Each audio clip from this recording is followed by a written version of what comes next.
we have another $5 Patreon backer article. This was sent by Logan D'Alessandro, Esquire.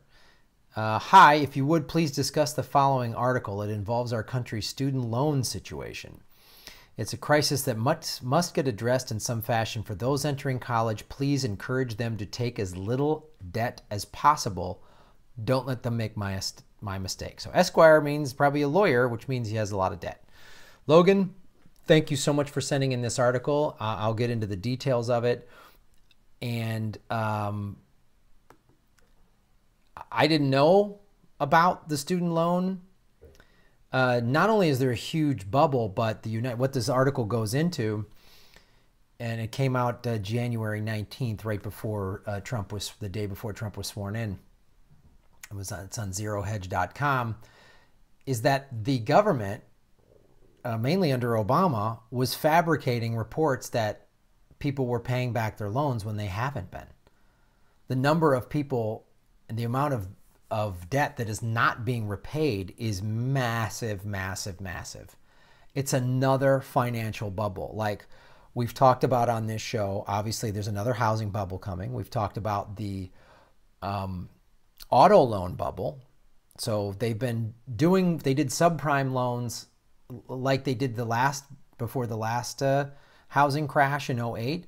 They were giving people massive housing loans who didn't verify income. They're just like, yeah, sure, it looks like you got a good job and here's your loan. They've been doing that with car loans.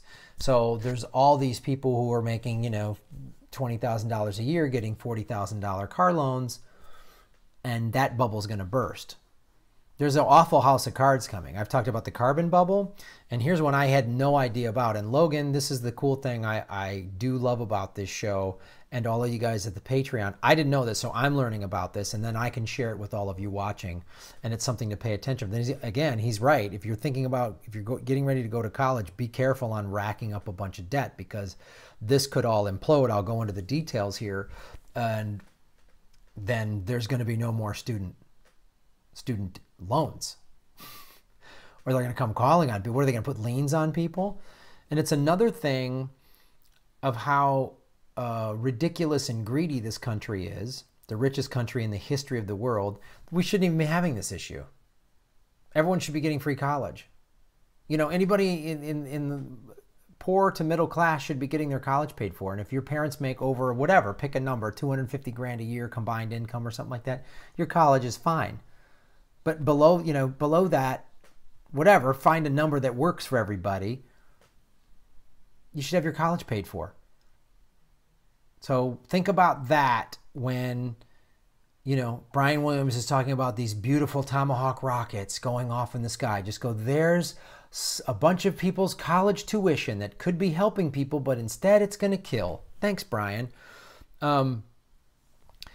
So we'll get into this article here. Ever since 2012, we have warned that one of the biggest threats arising from the U.S. student loan bubble, which is no longer disputed by anyone except perhaps members of the outgoing administration, that's a slam on Obama, is not that it is soaring at an unprecedented pace. That's obvious for anyone, because the total loan now, the total student loan number, 1.4 trillion with a T, rising at a pace of nearly $100 billion a year. All right, so, oh, wow, that's a big bubble. It's a big bubble. That's pretty serious. Here's the worst part, though. The government, either on purpose or due to an honest miscalculation, I'm sure, was not correctly accounting for the true extent of delinquencies and defaults. Today, we finally got confirmation that, as speculated, the U.S. government has indeed fabricated student loan default data, making it appear far lower than it was in reality. And this is the Wall Street Journal reported this overnight, again back in January. Many more students have defaulted on or failed to pay back their college loans than the U.S. government previously believed. And this came in January. The Education Department released a memo saying that it has overstated student loan repayment rates in most colleges and trade schools and provided updated numbers. A spokeswoman for the Education Department said that the problem resulted from a technical programming error. Oh, just a computer glitch? Here's what the computer glitch did. The data revealed that the department previously had inflated repayment rates for 99.8% of all college and trade schools in the country. In other words, virtually every single number was made to appear better than it actually was, and the articles, and people mock China for fake data. So the education department under Obama was either run by just a bunch of like, wait a minute, how much? Just bumbling morons, or they knew and deliberately faked the data. I wouldn't be surprised if the reason for this, as we've talked about on this show, since Obama and Trump and Bush and Hillary, if she would have been elected, were all in with the big banks, right? So the big banks need fake. That's how they did the first financial crisis, and there's going to be another one, and they'll get bailed out by Trump. Trump's going to bail them out. Well, you and I will. Taxpayers, our tax dollars will go to bail out the banks. So they probably this was probably motivated or even pushed through, or at the very least suggested by some big banking people saying, hey, make it seem like everyone's paying back their student loans so we can get more federal money. It's probably just another scam for the banking industry to just get federal money. Oh, we're helping college kids and they pay it back. Most of them do. Ugh. You know, and why would you lie about it? That's insane. Unless obviously they lied about it because there's some filthy scam that they're making hundreds of millions or billions of dollars from.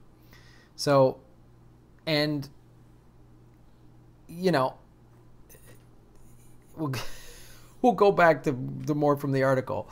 So if you go back to the report findings, the student loan repayment rates were originally released in 2015 as part of the Obama administration's college scorecard, which followed an aborted attempt to rate colleges and tie federal funds to those ratings. At the time, Wall Street Journal reported that the 347 colleges and vocational schools, more than half of students had defaulted or failed to pay down their debt within 7 years. Those figures were based on students were supported to start repaying the loans in 2006 and 2007. In September, the department released data tracking students who should have begun repayment in 2007 and 2008, and that number rose to 477. But with updated number released last week, that number grew to 1,029. And some schools saw their 7-year repayment rates fall by as much as 29%.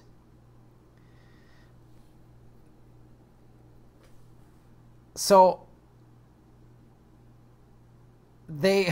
and what happened was, so the worst offender, University of Memphis, the department said that 67% of its students were repaying loans within 7 years entering the repayment period. That number fell to 47% after the recalculation. This is unbelievable to me. That the Treasury Borrowing Advisory Committee forecast that in an aggressive scenario, as much as $3.3 trillion in student loans could be outstanding by 2024. Incidentally, that is the scenario that has captured the growth of student loans since it was presented. So, like, and there's a graph on this article, and I'll put it below. Applied default rates of 40 to 50% to this number, and the bill to the U.S. taxpayer for the next mass bailout starts taking shape. Oh, man. And they'll bail them out. The banks will make money. No one will go to jail. The politicians will keep getting elected because the banks support them. And who will get fucked? We'll get fucked. It's another reason. I know I keep saying the same thing, but nothing changes. We have to vote in real progressives. And if that means getting rid of Democrats, so be it. Because this happened again under Obama. This happened under the 8 years of the Obama administration. So it's either mismanaged or it's a scam. I doubt it was mismanaged. Nothing gets mismanaged this bad with this much money. This was done deliberately. So, and Trump won't be any better than this. He'll be running this scam too. I mean, the only way he would stop it is if he could figure if stopping it made him more money than running the scam. So we got to vote him out, man. This is ridiculous. We spend $300 billion a year on our military. It could be paying for college. There shouldn't be loans, and banks, you know, are just sitting there going, oh boy, and they're not paying back their loans, so we get a bailout. Like, it's preposterous. Of course, the banks figured out a way to get into college education and to run a scam, and they're going to get bailed out again. And we just can't keep bailing them out. And we got to vote in real progressive politicians who don't take a goddamn penny from Wall Street. Like, find the handful of them. Maybe there's 4, I don't know, but that don't take any Wall Street money. And we have to replace them with a real progressive party. Either progressives in the Democratic Party or, I don't know, the Draft Bernie people, the Justice Democrats, the Green Party. I don't know what it is, but we got to knock these people out of there in 2018 and get in real progressives. That's the only thing that's going to happen. We just got to vote them out of there. Vote some people that have a soul and a conscience that can't be bought. There's not a lot of them, but they're out there.